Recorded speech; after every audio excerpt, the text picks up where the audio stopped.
हाँ, जूनागढ़ गुजरात के मुख्य वन संरक्षक श्री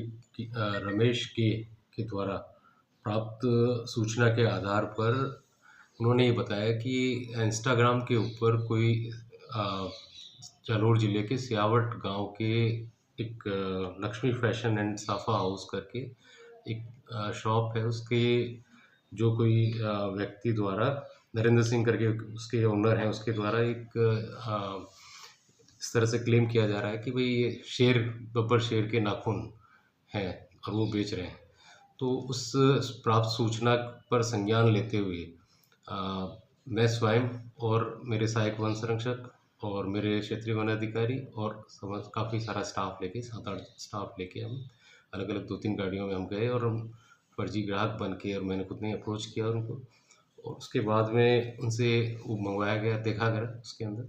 और फिर उनको जब्त करके और सीज किया गया। उसकी फॉरेंसिक जांच के लिए भेजा जाएगा, जिसमें उनकी शॉप से 2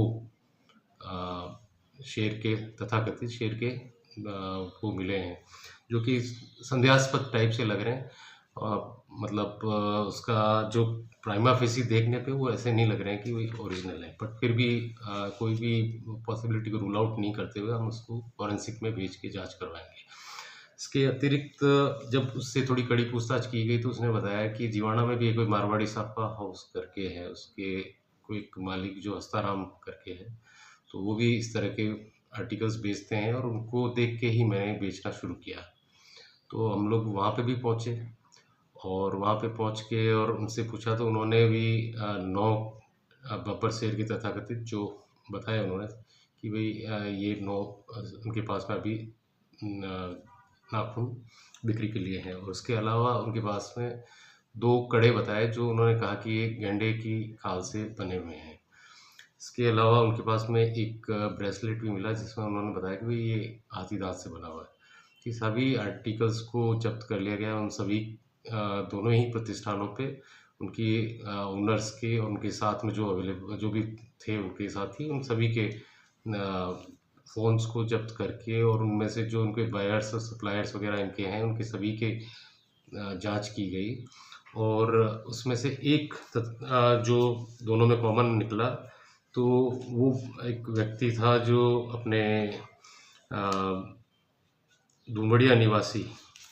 बालाजी शोरूम करके, बालाजी मोबाइल्स की एक शॉप का ओनर है जो जालम सिंह करके राव हैं। तो उनका पता लगा कि भाई वो इनको सप्लाई करते हैं, तो उनको जालम सिंह के ऊपर भी दबिश देने के लिए टीम को भेजा गया। तो मे बी उनको या तो पहले से थोड़ा सा ज्ञात हो गया या किसी कारण से उनकी प्रतिष्ठान बंद थी और घर पे भी वो नहीं मिले। फिर भी उनको मतलब हम अरेस्ट करेंगे और एक बार उनसे भी पूछताछ करेंगे। तो इसकी कार्रवाई जारी है, और ये जो जितने भी मटेरियल मिले इन सभी मटेरियल्स को हम फोरेंसिक में भिजवा रहे हैं, और उन जो लोगों को अरेस्ट करके एक बार जो उनको कस्टडी में लेके आए थे हम, उनके इस बॉन्ड के ऊपर कि भाई जब भी अगर साक्ष्य के आधार पर जब भी उनको साक्ष्य देने की ज़रूरत होगी और वो उनसे जो भी कोई पूछताछ होगी और जानकारी देनी होगी तो उस साक्ष्य पर वो उपलब्ध हो जाएंगे साक्ष्य देने के लिए। तो उस हिसाब से उन्हें बंद पत्र भरवा के और उन्हें फिर छोड़ दिया गया। ये जिले का पहला मामला है, इस तरह का कोई और? रिसेंट टाइमिंग्स में जब से मैं 2 साल से पदस्थापित हूँ और इससे पहले भी कोई सुना नहीं है, पहला ही है। और जहाँ तक मुझे ऐसा ज्ञात होता है कि मतलब जो पर्टिकुलर जीवाणा बेल्ट है, तो अनार के कारण इसमें पैसे की बहुत एकदम से आवक हुई है, बहुत ही शॉर्ट टाइम में। तो अब लोगों को कुछ नया उनको इस तरह से लगता है कि जो राज परिवार के सदस्य या उच्च घरों के कुछ ऐसे लोग जिनके पास में पीढ़ियों से उनके पास में इस तरह की चीज़ें हुआ करती थी, तो उनको कॉपी करने की होड़ में ये लोग भी इस तरह की चीज़ें खरीदने के लिए प्रेरित हो रहे हैं, और ये लोग चूँकि इसकी मांग होगी तभी वो लोग बेचने के लिए रख रहे हैं। कितनी क्वांटिटी में इनके पास ये मिला? सारा जब्त किया या? नहीं, हमने सारा जब्त किया। जिसमें लक्ष्मी वाले के वहाँ जब जब्त किया तो उसकी कॉपी भी जब्त की। उस कॉपी के अंदर भी काफ़ी सारे उसने करीबन ऐसे 10, 15, 20 आर्टिकल्स पहले भी बेचे हैं उसने। और इसके अलावा भी जो ये दूसरा प्रतिष्ठान है इसने भी काफ़ी बेचे हैं इन्होंने। और इनकी कड़ी से कड़ी जो जोड़ के जो इनके सप्लायर्स हैं उनको हम ट्रेस कर रहे हैं और उनको भी सख्त पूछताछ करके, और अगर यदि कोई वन्यजीव अपराध या वन्यजीव उत्पाद से निर्मित कोई चीज़ बेची गई है या खरीदी गई है, तो इनके विरुद्ध कड़ी से कड़ी कार्रवाई वन्यजीव संरक्षण अधिनियम के तहत की जाएगी।